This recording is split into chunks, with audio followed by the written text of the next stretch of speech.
Hoje a gente vive, talvez esteja na moda falar isso também, mas eu acho que é uma moda que reflete a realidade mesmo, uma polarização. Então hoje tem uma direita que é taxada pela esquerda de extrema direita e uma esquerda que é taxada pela direita de extrema esquerda. Então, como se houvesse dois extremos e algumas pessoas transitando ali no meio e mesmo assim, hora caindo para um lado, outra caindo para o outro.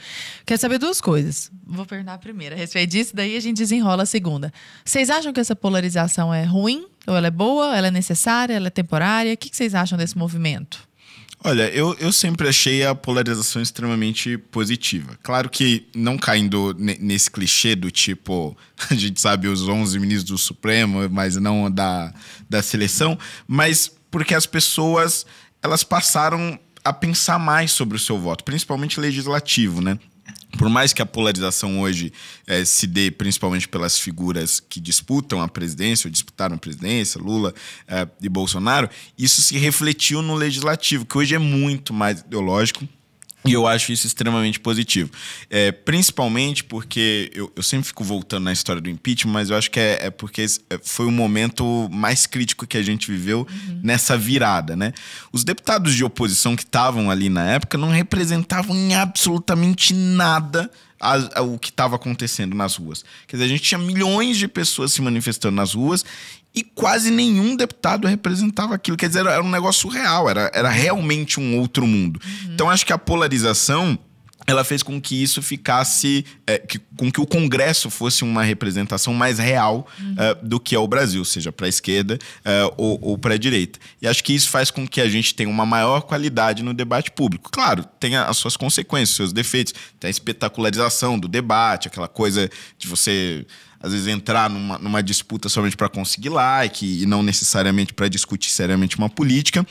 Mas, de qualquer forma, o saldo geral me parece muito mais positivo porque os deputados se importam muito mais com o que vão votar, como vão votar e como vão se posicionar nos projetos. Devem satisfação Exatamente, agora, né? Coisa que antes não tinha praticamente. Agora, diga, por favor. Tá.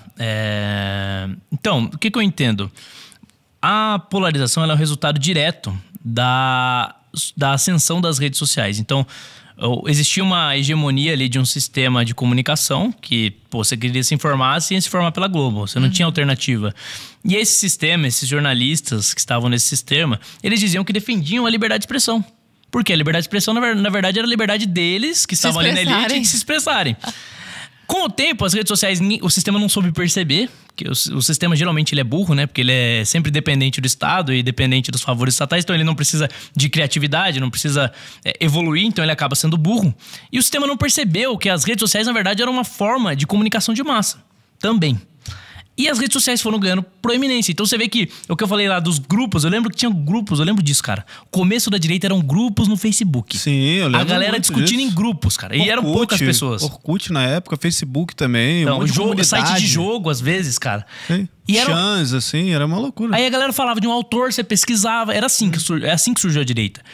E as redes sociais, elas deram voz para pessoas que o sistema não dava voz. Então, ideias de direita, de fato, elas eram marginalizadas. Quem que era direita? Era o PSDB, cara. O PSDB nunca foi de direita. É só você ler as teses, ou não precisa nem ler, pesquisa sobre as teses do FHC, de quando ele era acadêmico. O que ele escrevia? Ele era um cara marxista. Você tem foto do Alckmin lá num evento Esquerda pra Valer. Não, esse é o Teatro das Tesouras. É só ver nosso documentário Teatro das Tesouras. E o tempo comprovou, né? Tá aí o Alckmin vice-presidente. E você tem esse sistema que quando surgem as redes sociais trazem essa polarização que na verdade era, você tinha uma hegemonia e passaram a existir pessoas que questionam a hegemonia. Então a polarização na verdade é o surgimento do debate político de fato. Então aqueles que diziam defender a liberdade de expressão, hoje eles são contra a liberdade de expressão. Porque eles não defendiam a liberdade de expressão. Isso que é democracia, né, Pavanato? Nós somos os democratas, porque nós estamos trazendo debate para um cenário em que não existia debate. E agora que você tem democracia de fato, que você popularizou o debate de fato, eles não querem, eles não gostam. Você é chamado de antidemocrático. Você é extremista. Aí, o que é ser extremista? Vamos definir as coisas, porque a esquerda não gosta de definir, então a gente tem que definir. O extremista, ele é um cara que quer anular a oposição, ele é um cara que quer acabar com o sistema democrático, ele é um cara, vamos resumir, revolucionário. O esquerdista, marxista, ele é exatamente isso. Ele quer anular a oposição, ele quer revolucionar o sistema, ele quer acabar com o capitalismo, quer acabar com a democracia. Não existe regime comunista democrático. E daí, quando o jornalista vai falar sobre o esquerdista, quando o jornalista vai falar do Guilherme Boulos, o que ele vai falar? Vai falar, não, Na verdade, ele é uma centro-esquerda. Uma centro-esquerda moderada aqui. Aí ele vai falar do Pavanato que defende a democracia, defende a liberdade de expressão, inclusive dos meus adversários. Ele vai falar extremista de direita. Então você vê, mas por que eu sou extremista? É porque eu tô questionando a hegemonia deles. É porque eu sou aquilo que eles não querem. Eu já tive, felizmente, a oportunidade de participar de uma emissora até razoavelmente grande. Mas assim, numa Globo da vida, etc., nunca um Pavanato teria espaço. Nunca teria espaço. Por quê? Porque as minhas ideias são o oposto da visão de mundo desses jornalistas que foram fabricados dentro de universidades por professores de extrema esquerda e que não aceitam pessoas que pensam diferente. Então, eles são os radicais. Eles não toleram um Pavanato lá. Entendeu? Exato. E por falar nisso, inclusive, você muito bem disse.